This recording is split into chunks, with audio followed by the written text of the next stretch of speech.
তওবার নিয়ত করে ফেললাম রে আল্লাহ, জীবনে আর নামাজ ছাড়বো না, বেপরদায় চলবো না, আর মা বাবাকে কষ্ট দিব না, উলামায়ে আহলে হকের বিরুদ্ধে যাব না।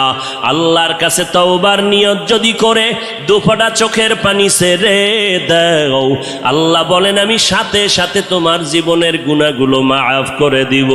ও আল্লাহর বান্দারা, চোখের পানি নাই, গুনার কারণে দিলটা পাথর হয়ে গেল, আল্লাহর মোহাব্বত নাই, চোখে পানি নাই, আল্লাহর কাছে তৌফিক চাও রে আল্লাহ।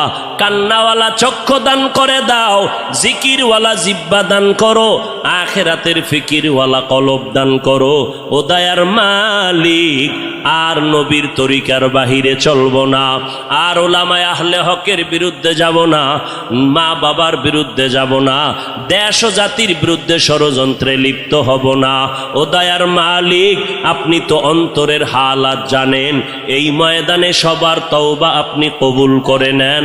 এই ময়দানে সব আপনার আশেকদেরকে দিনের খাদেম বানাইয়া তওবার উপরে মজবুত হইয়া মরণ পর্যন্ত নবীর তরিকা মেনে চলার তৌফিক দান করেন।